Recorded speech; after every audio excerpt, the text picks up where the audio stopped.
यो त समयले नै बताउनेछ कि यी अध्यापकले रामदेवलाई बाटो देखाउलान् या रामदेवले समाजलाई बाटो देखाउलान्।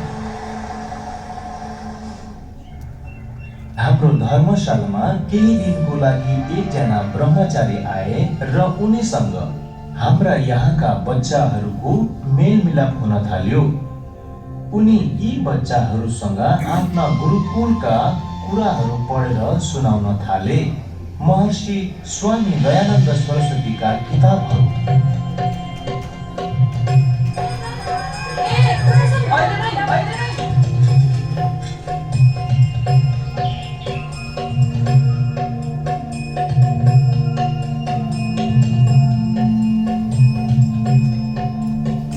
देशको प्रगति तब हुन्छ जब यहाँका मानिसहरू जातपातबाट मुक्त हुन्छन्। भारतलाई अङ्ग्रेजहरू र अङ्ग्रेजीहरूका बाटापानी र अरू कमी कमजोरीहरूबाट पनि मुक्त गरिन्छ, जस्तै अन्धविश्वास, नारी शोषण। आइज खाना खाएको आउँदैछु। जसरी समाजमा फैलिएका कुरीतिहरूलाई देखेर स्वामी दयानन्द सरस्वतीजीको मन कटक्क खान्थ्यो, जसरी स्वामी दयानन्द सरस्वतीका सङ्ग्राम र स्वदेशी राजको सङ्घोष गर्थे, त्यसरी नै बालक रामदेवले पनि देशको लागि केही गर्न चाहन्थे। बाटोमा चाहिँ हो अलि अगाडि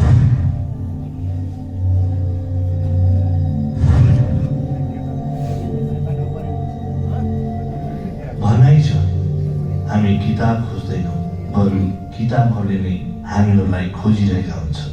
नभन्दै त्यस्तै भयो। यी पुस्तकहरूले पनि बिउझाइदियो एउटा नयाँ वैज्ञानिक सोच भएको बालक रामदेवलाई। अब त ती बालकलाई आफ्नो जिल्लाको स्कुल छोडेर गुरुकुलमा नै पढ्नु थियो, किनकि बालक रामदेवले पढेका थिए मेघालयको कि यति बेलाका इमान्दार देशवासीहरूलाई अङ्ग्रेजी शिक्षा थोपरेर मात्र गुलाम बनाउन सकिन्थ्यो। अङ्ग्रेजी संस्कृतिको अगाडि आफूभित्र हीन भावना पारेर बन्नु थिएन उनलाई मैकलेको यो षड्यन्त्रिक शिक्षा व्यवस्थाको एउटा हिस्सा।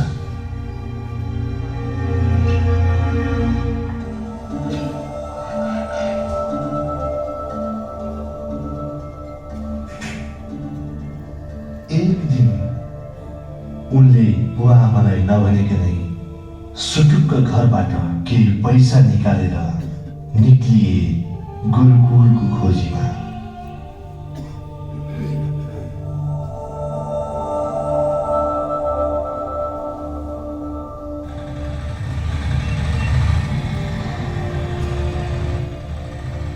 लक्ष्य स्पष्ट थियो तर बाटो थिएन।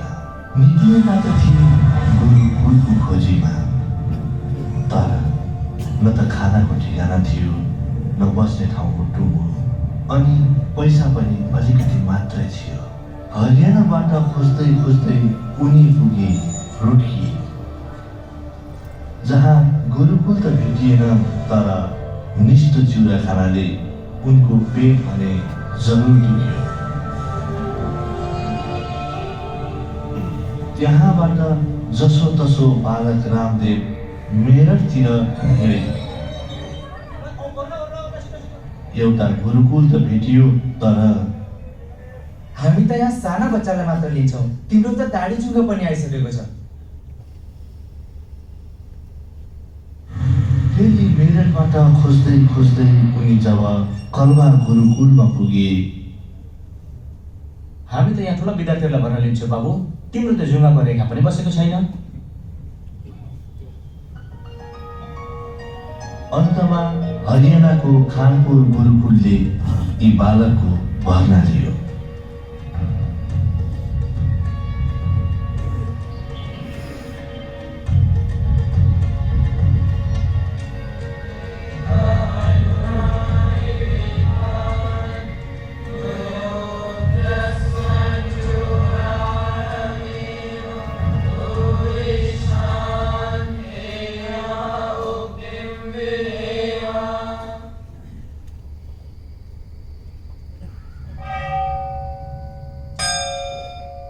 उठा आर्यवीर, प्रणाम गुरुजी। यही त समय हो उठ्नलाई। अनि फेरि जुटे बालक रामदेव गुरुकुलको कार्यकलापमा।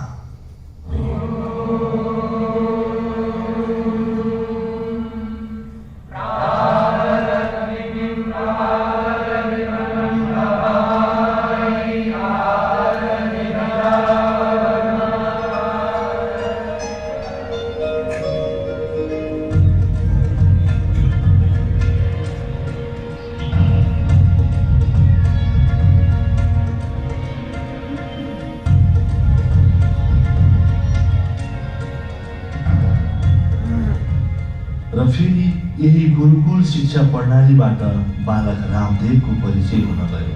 एक अलग्गै जीवन पद्धति योगबाट। यही पछि गएर यी बालकको आफ्नो चिनारी बन्नु थियो।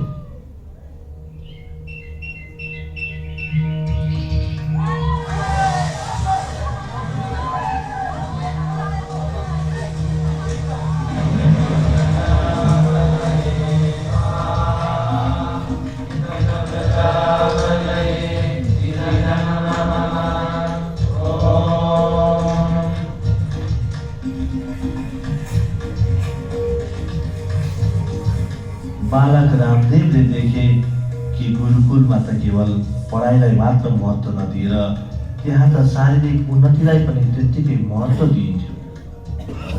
सेवा सम्बन्धी शिक्षा पनि दिइन्थ्यो ताकि पछि गएर ठुला ठुला कामको तयारीमा विद्यार्थीहरूले सानातिना सेवाहरूलाई नबिर्सिउन् भनेर।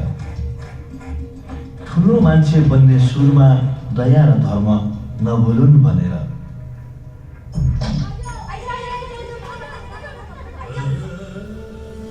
ओम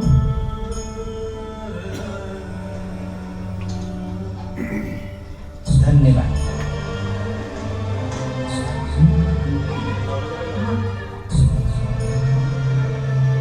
ओम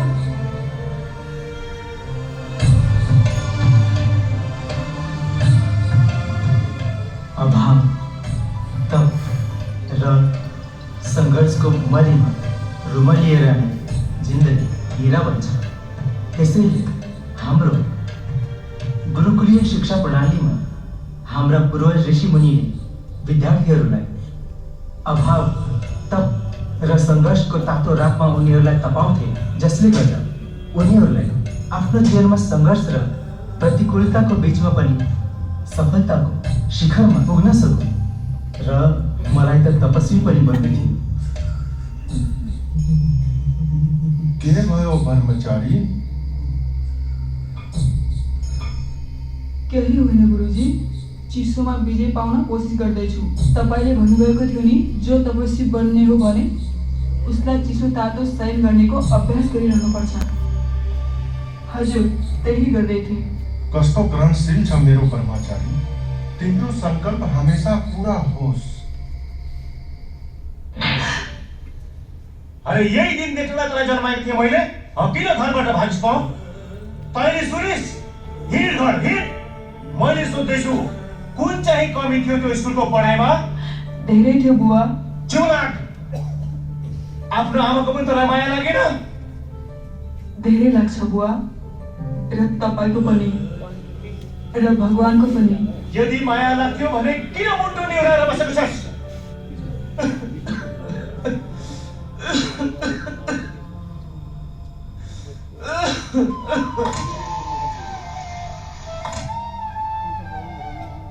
त्यसो त हाम्रो गाउँकी एउटी छोरीले तँलाई यहाँ देखेछ र हामीले खबर पायौँ तेरो यहाँ। उसले भन्दै थिए रामनिवासको यहाँ अन्न थिएन भने हामी पठाइदिन्थ्यौँ नि।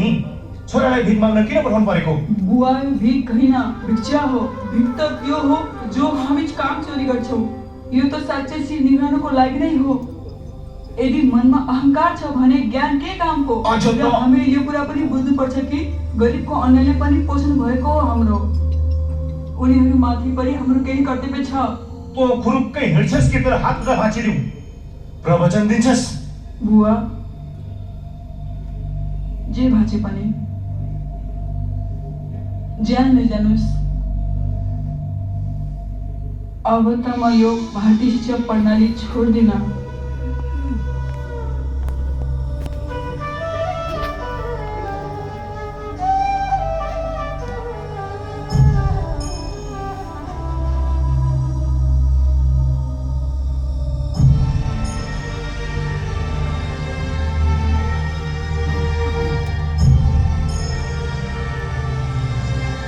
सोचे खोज्यो त कहाँ खोज्यो अनि 15 दिनपछि मिल्यो अनि फेरि अलिकति अनि उसँग भनासुन भयो अनि उसले भन्यो कि आमा म देशको लागि राम्रो काम गर्छु तपाईँ नरुनुहोला तपाईँ मलाई आशीर्वाद दिइरहनुहोस् म राम्रै काम गरौँला जस्तो गरौँला। यसै गरी दिल्लीको गौतम नगर गुरुकुलमा यस्तै अर्को एउटा जिज्ञासु बालक बालकृष्ण शिक्षा लिने थिए। गुरुकुलको परिश्रमी वातावरणमा प्राय बच्चाहरूलाई उनीहरूका आमा बाबुले पठाउँछन्, तर बालक बालकृष्ण पनि बालक रामदेवले चाहिँ स्वेच्छाले अर्को स्कुल छोडेर यहाँ आएका थिए। यी होनाहार पनि कसैलाई नभनी हिँडेका थिए गुरुकुलतर्फ। यिनले त गुरुकुल जानको लागि पैसाको व्यवस्था पनि अरूबाट नै गरिसकेका थिए। जसरी बालक रामदेवको प्रिय शब्द किन थियो त्यसरी नै यी सपुतको पनि। उनले त कहिलेकाहीँ अध्यापकको अगाडि प्रश्नहरूको थुप्रो नै लगाइदिन्थे।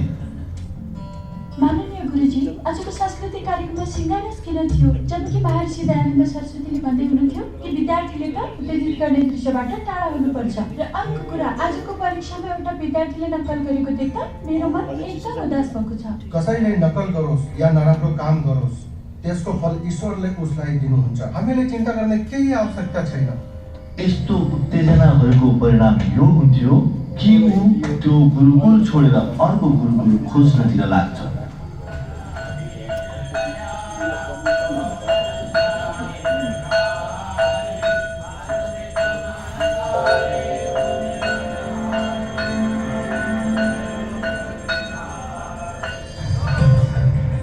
र यो खोजहरूको जारी थियो, जसले गर्दा एउटा फाइदा यो भयो कि उनलाई अलग अलग विचारहरू थाहा पाउने मौका प्राप्त भयो।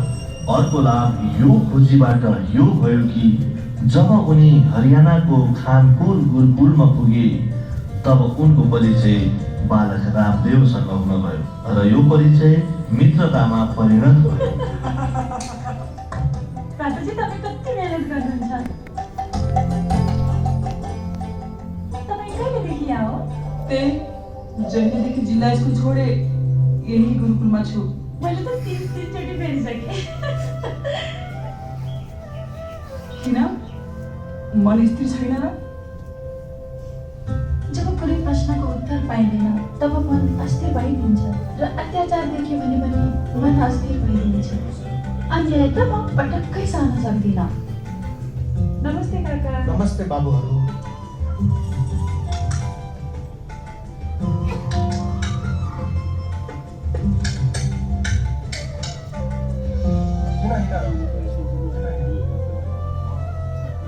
बालकृष्ण, गुरुकुल पुग्ने बित्तिकै एउटा किताब दिउँला पढ्नको लागि।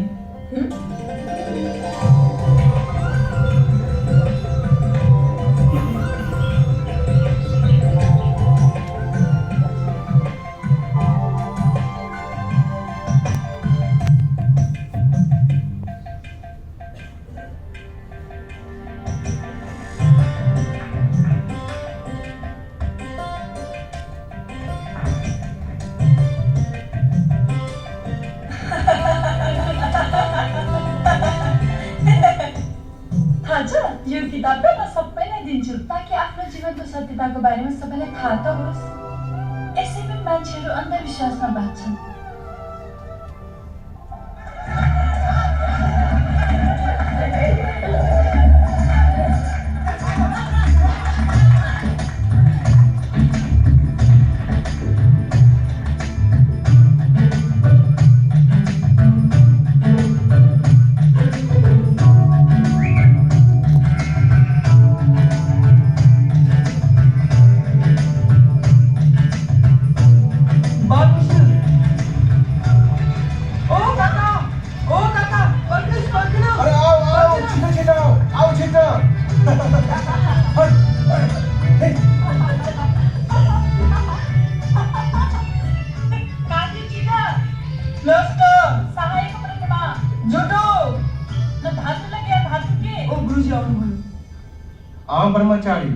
पढाइ राम्रो चलिरहेछ? हजुर गुरुजी। सूत्रहरू पनि छिटो याद हुनु चाहियो हजुर। अनि उच्चारण पनि शुद्ध हुनु चाहियो। लय से चढ़ती तमाम एक वचने निष्ठा। भारतीय बालक बालिकाहरूको अष्टाध्यायी अन्ताक्षरी प्रतियोगिताको प्रथम पुरस्कार दिइन्छ कानपुर गुरुकुलका विद्यार्थीहरू रामकृष्ण र बालकृष्णलाई।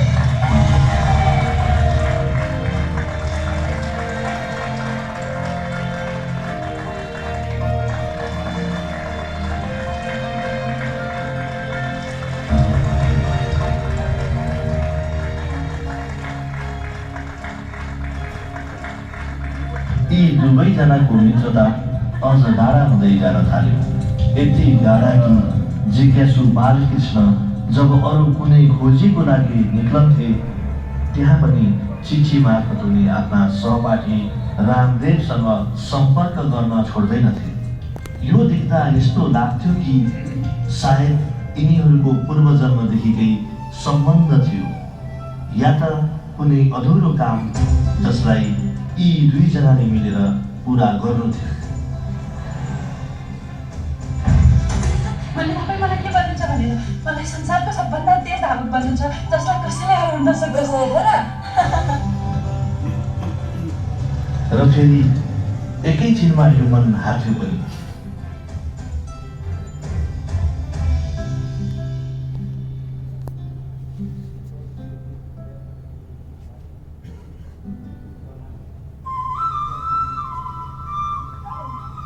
यो त पक्का थियो कि ठुलै काम गर्नु छ।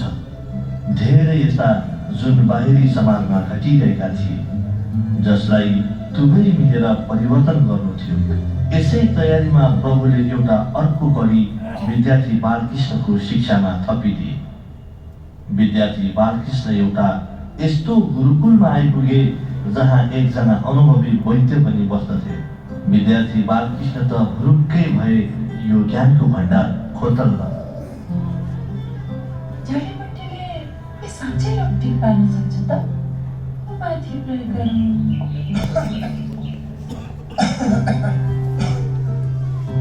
तिमीलाई यहाँ वेदको पाठ गर भनेको त के बिनेर बस्यौ? हजुर, जडीबुटी आयुर्वेद पनि त वेदकै एउटा अङ्ग हो नि गुरुजी। भित्रैदेखि जिज्ञासु थिए विद्यार्थी बालकृष्ण आयुर्वेदिक जडीबुटीहरूको विषयमा। तर केवल ज्ञानी मात्रै कोही राम्रो चिकित्सक हुन सक्दैन। यो सिक्न पाएका थिए बनारसमा आफ्ना गुरु रघुनाथ आनन्द अवधूतजीसँग।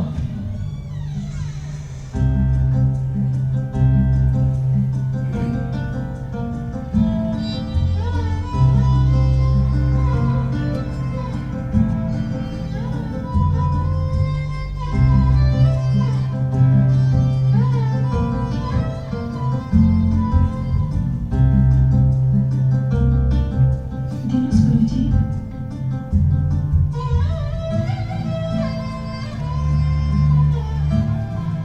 अनि मलाई लाग्यो कि जब गुरुजीले यो काम गर्न सक्नुहुन्छ भने म किन सक्दिनँ र? अनि फेरि गर्न थाले ती वृद्ध बाबाहरूको सेवा।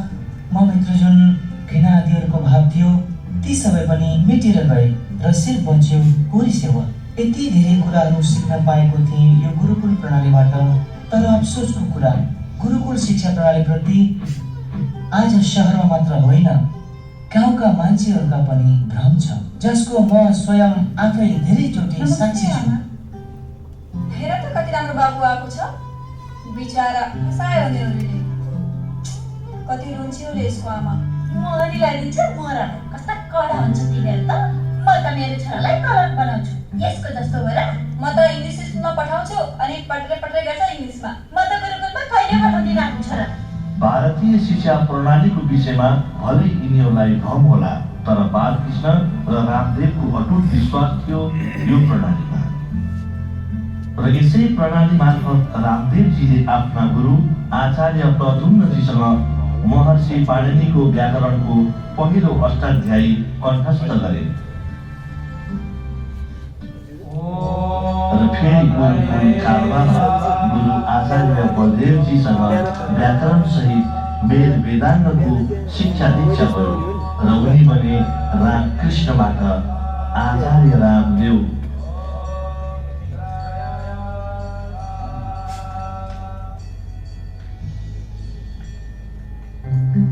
त्यसपछि भारतीय दर्शन उपनिषद र वेदहरूको गहिरो अध्ययनको लागि आचार्य रामदेव देशका विभिन्न ठाउँहरूमा गए।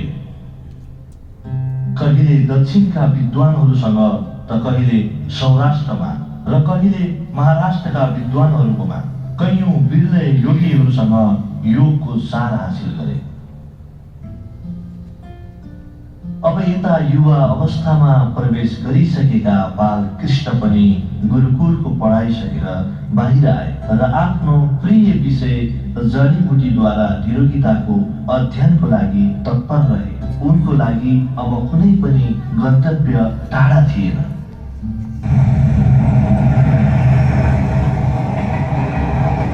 जहाँ जुन रोगको उपचार हुन्छ भन्ने थाहा हुन्थ्यो त्यहाँ उनी पुगिसक्थे।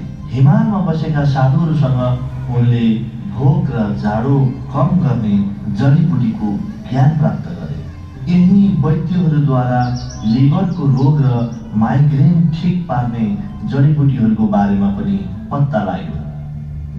कैयौं चोटि त पारम्परिक ज्ञानको खोजीको क्रममा गलत मान्छे पनि भेटियो, तर धेरै जसो सिक्न नै पाइयो। यस्तैमा आधुनिक विशेषज्ञ यानि बोटेनिस्टसँग पनि ज्ञान प्राप्त भयो। भेडा बाख्रा चराउने गोठालाहरूसँग पनि अल्सर र घाउ ठिक पार्ने बारेमा शिक्षा प्राप्त भयो। उता आचार्य रामदेवको यात्रा पनि चलिरहेको थियो, जीवन दर्शन र योग। तर यसै यात्रा बीच एउटा सच्चाइ पनि देखा पर्दै थियो। बढ्दो भ्रष्टाचार र देशको घट्दो नैतिकता, बाल्यकालको पीडा अझ गहिरो हुँदै थियो र यो आत्मचिन्तनको नतिजा यो हुन गयो कि आचार्य रामदेवले एउटा गुरुकुल सञ्चालन गर्ने विचार गरे र उनी पुगे गुरुकुल किशनगढ घाँसेडामा।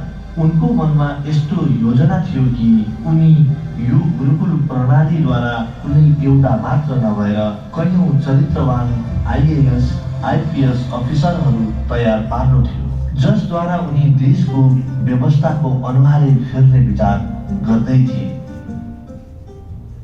भने अर्कोतिर देशभरि भ्रमण गरेर आयुर्वेदको ज्ञानले सशक्त भएका आचार्य बालकृष्णले यो प्रणालीलाई जनताको घर घरमा फैलाउने बारेमा आफ्ना मित्र आचार्य रामदेवसँग सल्लाह गरे कि उनी अब गुरुकुलबाट निस्किएर जनतालाई सम्बोधित गरून् र आचार्य रामदेवको पनि यस्तै विचार थियो।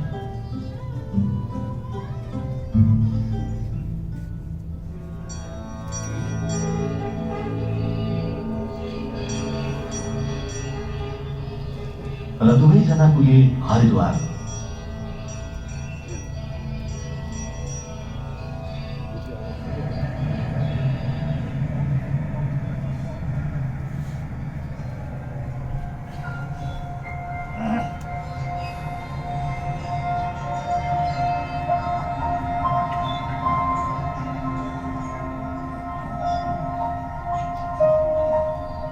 यहाँबाट यी दुवै निले सिधै समाज सेवाको लागि।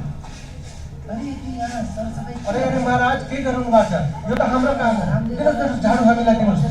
आफ्नो बस्तीको सफाइमा अघि पनि ध्यान राख्नु है भाइ। ल हामी आफ्नो गाउँको ख्याल गर्छौँ, सफाइ पनि गर्छौँ। आउन महाराज, उता ती आमाको पनि हालको के रहेछ? हजुर हेर्नुहोस्। अहिले छिटो जाउँ न, उसलाई रोक, म उनीसँग कुरा गर्न चाहन्छु। जाँदैछु।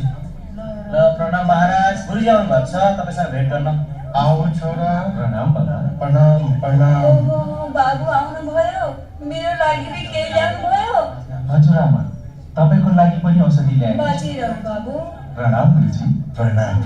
प्रणाम महाराज। अत्यन्तै प्रसन्न भएको छु तिमीहरूलाई भेटेर। धेरै प्रशंसाहरू सुनिरहेको छु तिमीहरूको बारेमा। यहाँ उनलाई निमन्त्रणा थियो श्री शङ्कर देवजी महाराजबाट कि उनीद्वारा कृपालु बाल आश्रम चलाउनुको लागि। आमा मेरो लागि के ल्याउनुभयो? के ल्याउनुभयो मेरो लागि पनि? तिमी त मेरो भगवान हो। र यसैबीच देशका जनताहरूको गरिबी, अशिक्षा, अभाव र शोषण देखेर उनको मन एकदम विचलित भयो।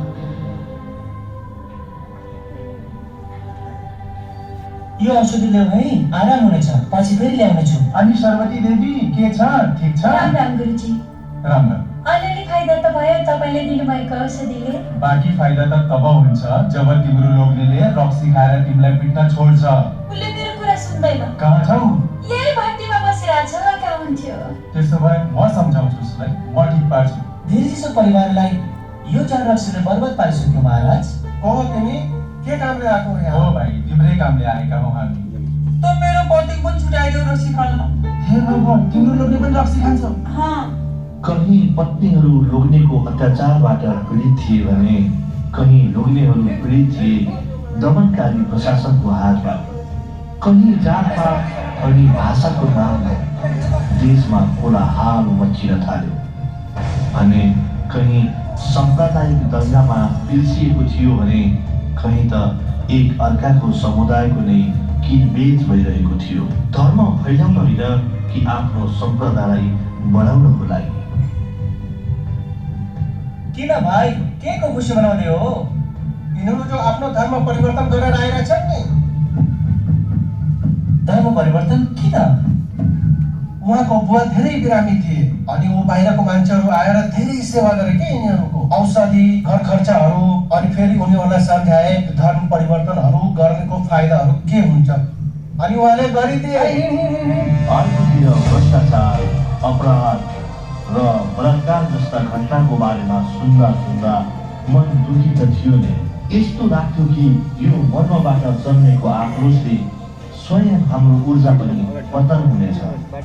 जब यतिका मुद्दाहरूको विषयमा जागरुकता ल्याउनु छ भने सर्वप्रथम त आत्मशक्तिको सञ्चय गर्नु जरुरी छ र अरूहरूलाई जागृत गर्नुभन्दा पहिले आफू स्वयं जाग्नुपर्छ। र फेरि पुगे दुवैजना गङ्गोत्रीमा। भारतको तपोभूमि, गङ्गाको जन्मभूमि गङ्गोत्री।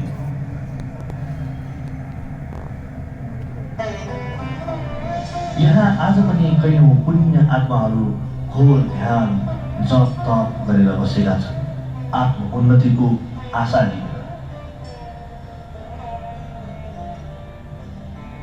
यहाँ दुवैजना पुगे यही गुफा अनि कन्दराहरूमा त्यो तप अवस्थासम्म पुग्नको लागि जसको सङ्कल्प उनीहरूले बचपनदेखि नै लिएका थिए।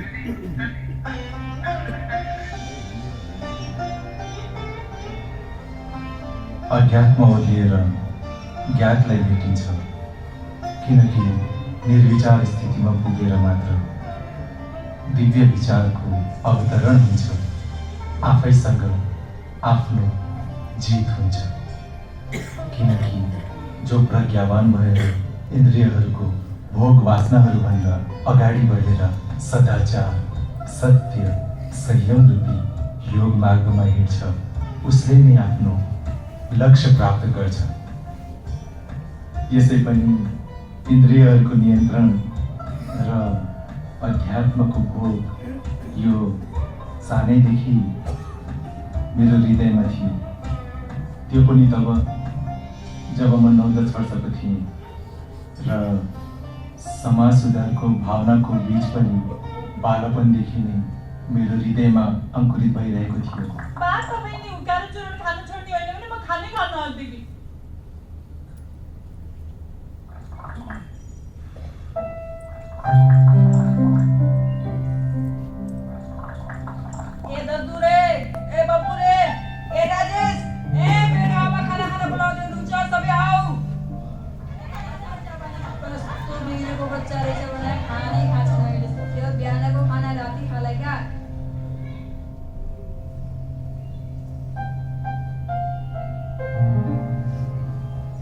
ल खा। म खान्न। ल बाबु खा। खान्न म। ल खा। खान्न भने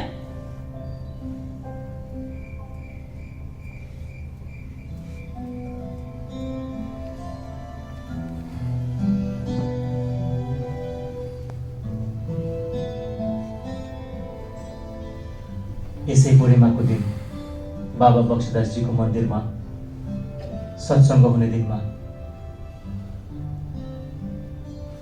छोडिदेऊला हुक्का र बिडी। अब त खाना खाऊ छोरा।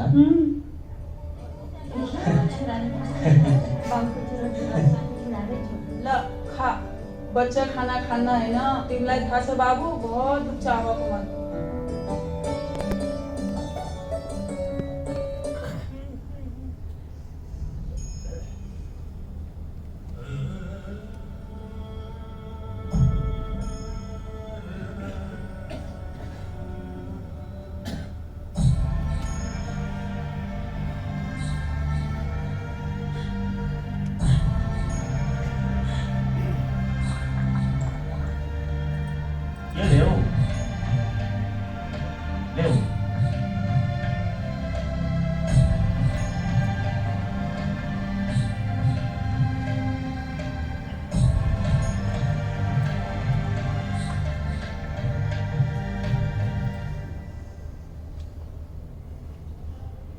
सुमित्रा, केही खबर आयो छोराको? किन तिम्रा बुढाले पत्ता लाएनन् र? के भन्नु तिमीलाई? नि त भन्छन् राम्रै कुरामा निस्केको छ बालकृष्ण, जाने देऊ उसलाई, तिमी नछेक। तिम्रो बुढाले पनि त कति बेरले मानेको थियो बिहे गर्नलाई। अब के भन्नु, कोही मान्छे त आफ्नो हुँदो खाँदो घर छोडेर थाहा छैन के खोज्न जान्छन् बाहिर, जङ्गलमा पहाडमा, थाहा छैन किन भन्ने। जबसम्म ध्यानद्वारा व्यक्तिले स्वयंलाई चिन्दैन उसको आत्मशक्ति जागृत हुँदैन। तर यो मन आफ्नो बसमा आएको त अरूले पनि कृष्णलाई भनेका थिए कि वायुलाई नियन्त्रण गर्न सकिन्छ तर मनलाई सकिँदैन। ध्यानमा बस्दा पनि यो मनले या त अतीतलाई सम्झेर या त भविष्यको चिन्तामा डुलि नै रहेको हुन्छ। सम्झिन् यो क्षति अतीत बितिसक्यो तथा भविष्य त आएकै छैन। त्यसैले योगको अर्थ वर्तमानमा बाँच्नु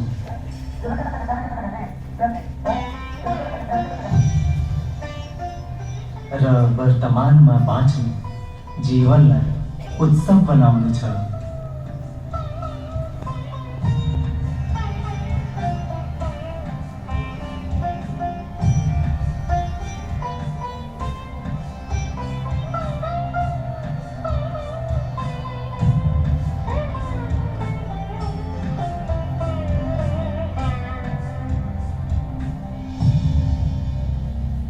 किन स्वामीजी, केही फरक पर्यो? यहाँ बालकृष्णजीले सेवा गरेपछि धेरै फाइदा हुन्छ। हेरिराख्नु बालकृष्ण, एक दिन तिमी धेरै ठुलो वैद्य बन्नेछ। मनदेखि टाढा गएर नै व्यक्ति आफ्नो अस्तित्वसँग जोडिन सक्छ। योगचित्त वृद्धि निरोध। गुरुजी, हाम्रो भागमा हेर्नुहोस् त के लेखेछ? अरे हात त ठिक छ, आफ्नो कर्म राम्रो गर, भाग्य त आफै ठिक हुन्छ। बाबाजी तपाईँ खोकिँदै रहनुहुन्छ कि के समस्या छ तपाईँलाई? तपाईँलाई दम भएको जस्तो छ। आउनुहोस् मसँग आउनुहोस्, हजुरलाई योग गराउँछु। अतः योगको अर्थ हो आफ्नो केन्द्रसँग जोडिनु र आफ्नो स्वरूपको दर्शन सबैमा गराउनु। यही त हो साधनाको बाटो, मुक्तिको मार्ग।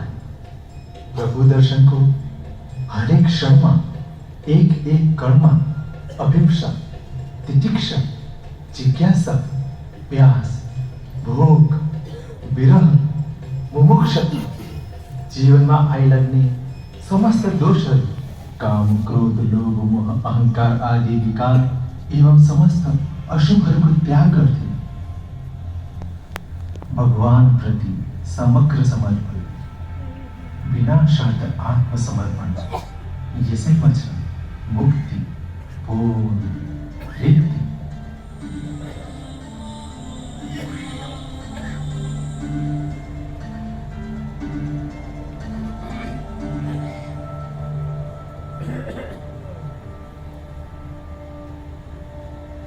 र भन्नुहोस् भाइ, कस्तो छ? ठिक छौ नि? केही भन्ने इच्छा नै हुँदैन। अब त यस्तो लाग्छ बस प्रभुको यादमा डुबिरहँ। चाहना त आचार्य रामदेवको पनि यही थियो, तर के यही भूमिका थियो उनको यो जीवनमा?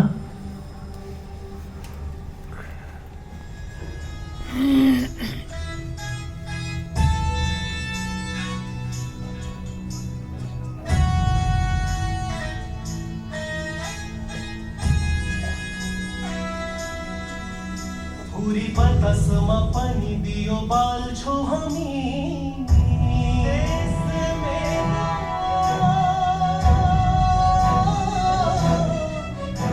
देश मेरो पूरी बतासमा पनि दियो बाल्छौ हामी दुखीहरूको पीडा मेटाउँछौ हामी आऊ हात बढाऊ मनको दूरी मेटाऊ देश मेरो देश मेरो देश मेरो देश मेरो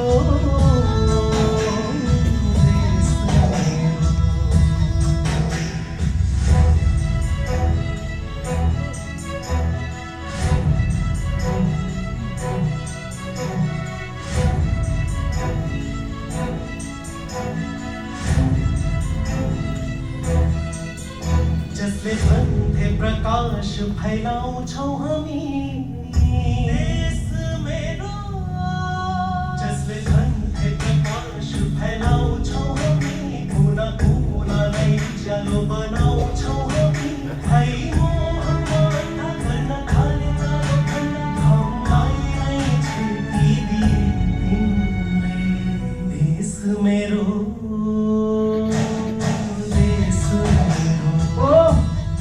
भाइ बालकृष्ण, मैले के सोचेको छु भाइ, कुरा त गर्नु नै पर्छ हामीलाई र केही गर्नु पनि पर्छ। आचार्य रामदेवलाई लाग्यो कि आत्मस्वरूपमा आउनाले जुन ऊर्जाको प्रकट भयो उनीहरू दुईजनामा, अब उनीहरूले यो ऊर्जा र यो बोधलाई समाजमा लगाउनु पर्छ, किनकि आमा भारती पुकार्दै छिन्। अब उनीहरूलाई यसपटक केही भिन्न गर्नुपर्छ भन्ने उनीहरूलाई आवाज हो। अब अगाडिको आध्यात्मिक यात्रालाई यी सेवाहरूको साथमा गर्नेछौँ।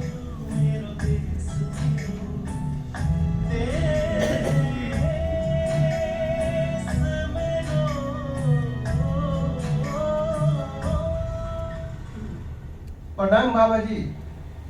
ओ प्रणाम भाइ। बाबाजी, मैले हजुरलाई कति दिनदेखि खोजिरहेको थिएँ। बाबाजी, हजुरको ममाथि धेरै उपकार छ। के भयो? हामी जो हजुरसित त्यो सास लिनेवाला व्यायाम गर्थ्यौँ नि, धेरै फाइदा भयो उसले त। किन जागो कुण्डली? होइन, कुण्डली जागेन। त्यो मिर्गीको जो दौरा परिरहन्थ्यो नि हामीलाई 2 दिन 3 दिनमा, त्यो अहिले भएको छैन पछाडि 3 महिनादेखि। यो मेरी श्रीमती हो, यसलाई पनि कमर दुखिरहन्थ्यो, गिरे थिएँ नि एकचोटि। मैले यसलाई पनि सिकाइदिन्छु त्यो सास लिनेवाला व्यायाम। अब यसलाई पनि धेरै फाइदा भएको छ। प्रणाम स्वामीज्यू, मेरो हटसमा ब्लकेज भएको थियो, अहिले चेक गराउँदाखेरि तब मैले थाहा पाएँ 80% ठिक भइसकेछ।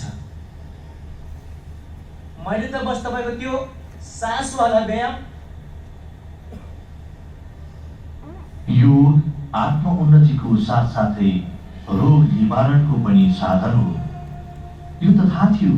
तर यति ठुलो रोग पनि योगले ठिक गर्छ, यसको प्रमाण जब गङ्गोत्रीमा देखिन थाल्यो तब अझै स्पष्ट हुन थाल्यो अगाडिको बाटो अनि प्रभुको सन्देश, जुन अब उनीहरूलाई जन जनसम्म पुर्याउनु थियो।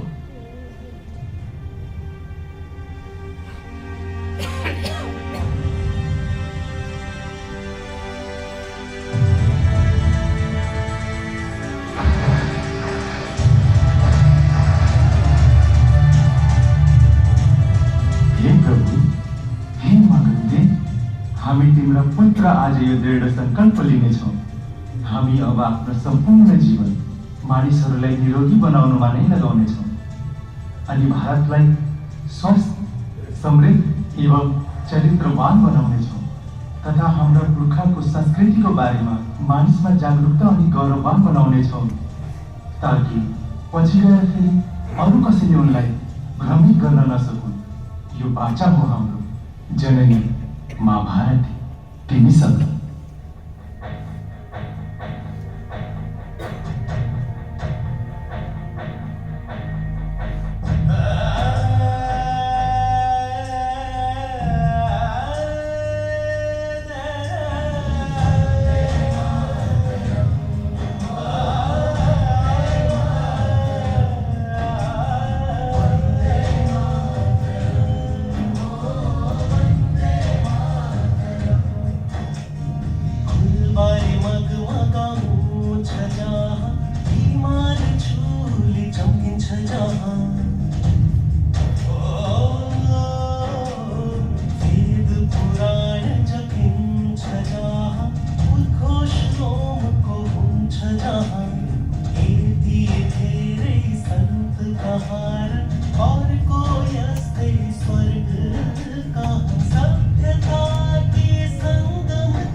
प्रणाम महाराज। प्रणाम महाराज। यहाँ स्वामीजीसँग भेट भयो। उहाँले भन्नुभयो यहाँ गङ्गनलीको जङ्गलहरूमा धेरै जडीबुटीहरू पाइन्छन् रे, धेरै दिव्य औषधिहरू। यदि तपाईँको आज्ञा भए महाराज।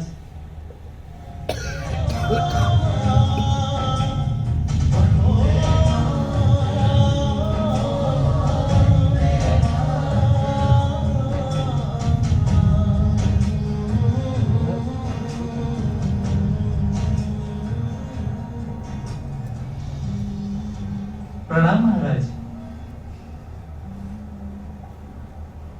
महाराज जी प्रणाम। महाराज जी कहाँबाट आउनुहुँदैछ?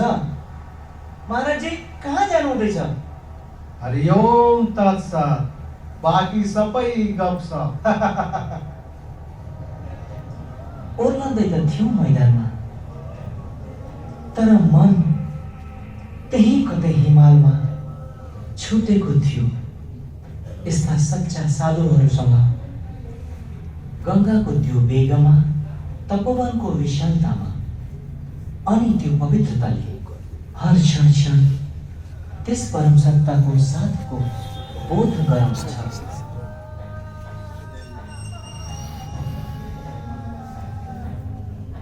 आयो बाटो हेरेर बसेको थिएँ कहिलेदेखि, थाहा छ? थाहा थियो? होस् नहोस् एक दिन तिमीहरू दुवैजना अवश्य आउनेछौ र यहीँबाट आफ्नो कार्य सुरु गर्नेछौ। यही हरिद्वारबाट, मेरो गुरु कृपालु देवको तपोभूमिबाट, यी महान शहीदहरू वीरहरूको भूमिबाट। यहाँ देशको लागि बलिदान गर्ने वीर आउने गर्थे। हाँ, राजबिहारी बोस आफ्नो साथी स्वतन्त्रता सेनानीहरूसँग यही त गोप्य मिटिङ गर्ने गर्थे।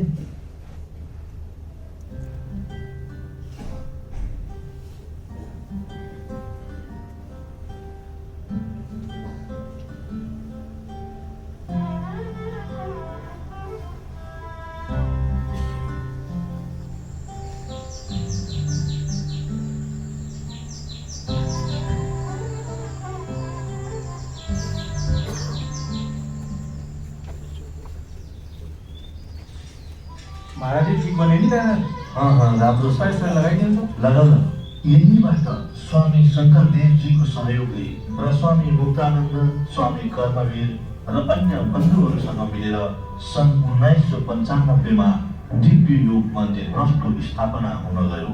यही कृपालुबाग आश्रमबाट जहाँ कुनै बेला स्वतन्त्रता सङ्ग्राम क्रान्तिको नारा गुन्जिन्थ्यो र नाम आज पनि स्वतन्त्रताको नै थियो। तर स्वतन्त्रता मात्र अङ्ग्रेजी राजबाट होइन, हामीलाई स्वतन्त्रता चाहियो हाम्रो भित्रको त्यो पराधीनताबाट। स्वतन्त्रता चाहियो मैकॉलेको शिक्षा पद्धतिबाट जसले सदैवदेखि हामीलाई गुलाम बनाएर राख्यो। छुटकारा चाहियो हामीलाई अशिक्षाबाट, भोकमरीबाट, अभावबाट, दरिद्रताबाट, रोगबाट। हेर्नुहोस्, म तपाईँहरूलाई जुन ज्ञान दिँदैछु यो मैले बनाएको होइन, यो त हाम्रा पुर्खाबाट, ऋषिमुनिहरूबाट हामीले जुन योग र आयुर्वेदको ज्ञान प्राप्त गरेका थियौँ, म मात्र त्यसको हजुरहरूलाई याद दिलाउँदैछु। कृपालु बाग आश्रम त अब यी सबै मुद्दाहरूले गर्दा रणक्षेत्र बनेको थियो। अब हामी गर्नेछौँ भुजङ्ग आसन पछिको प्राणायाम। यत्तिकै हेर्दा यो प्राणायाम एकदम साधारण लाग्छ, तर यो गर्नाले सबै समस्याको समाधान हुन्छ।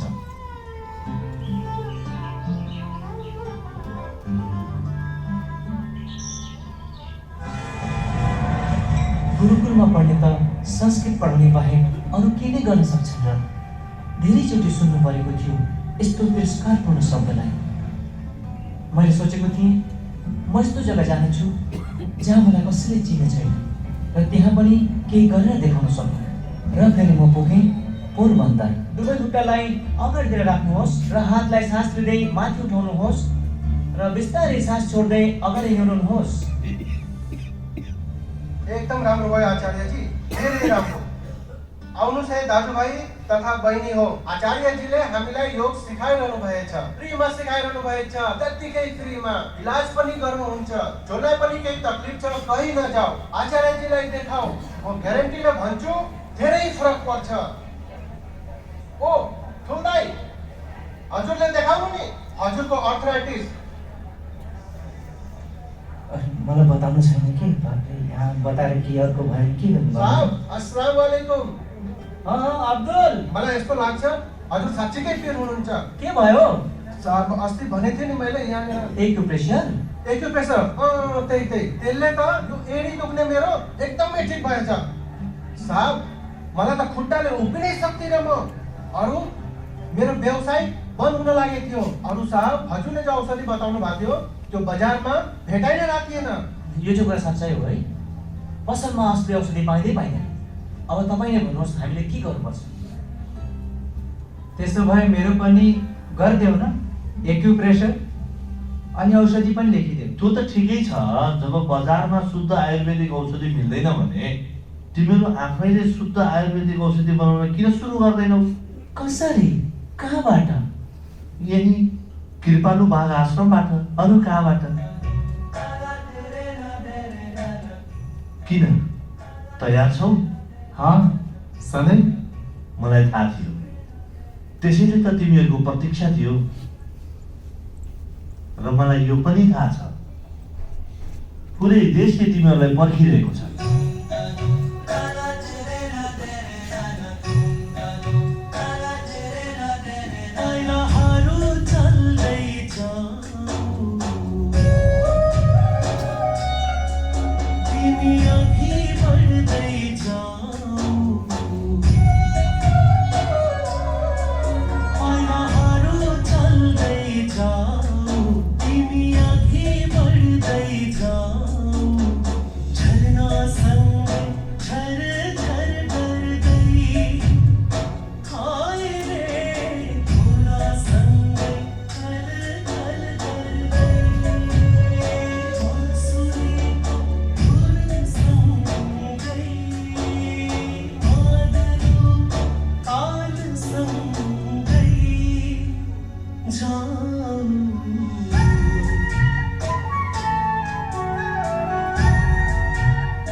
ए भाइ बालकृष्ण यो भाडाको डेक्ची त फिर्ता गरिदेऊ, नत्र भने थाहा भयो 10 रुपियाँ भाडा अझै थपिन्छ। हवस् भ्राताजी, साइकलमा हालेर अहिले नै दिएर आउनेछु। खै ओ उठाउनुहोस् त। ओहो बाटो अप्ठ्यारो भए पनि यात्रा कठिन भए पनि धैर्य तिमी कहिले नछोड, आशा तिमी कहिले नतोड। ढुङ्गा जस्तै सानो बनी, पहाड जस्तै अटल बनी। हाय रे पाइलाहरू चल्दै जाऊ,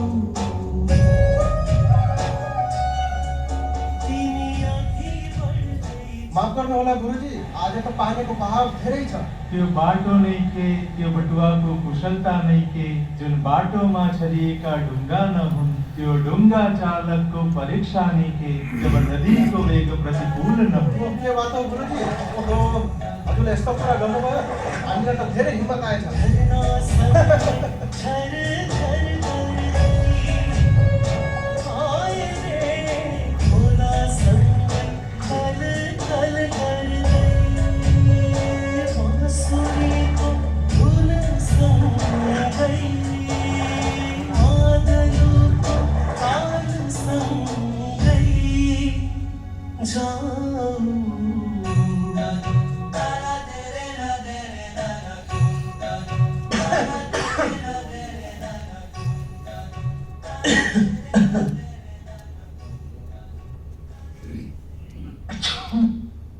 भ्राताजी, तपाईँ आफ्नो पनि त ख्याल राख्नुहोस्। लिनुहोस् औषधि।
सोच आचार्य रामदेव, यो संकल्प सजिलो छैन निभाउन।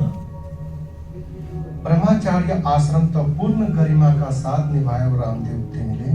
अब तिमी गृहस्थ आश्रममा जान सक्छौ यदि जान चाहन्छौ। जान चाहन्छौ भने नि सोच फेरि प्रेम गर्न नसकौला। प्रेम नै त गर्न सक्छु, असीम प्रेम।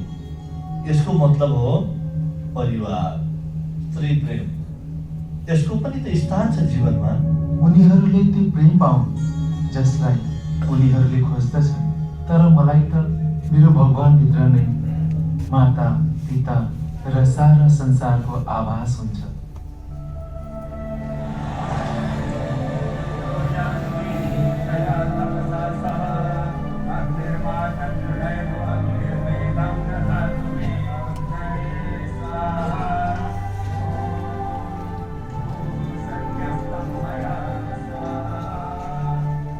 स्वामी रामदेव जी सन्यास धर्मको संकल्प लिनु पर्यो।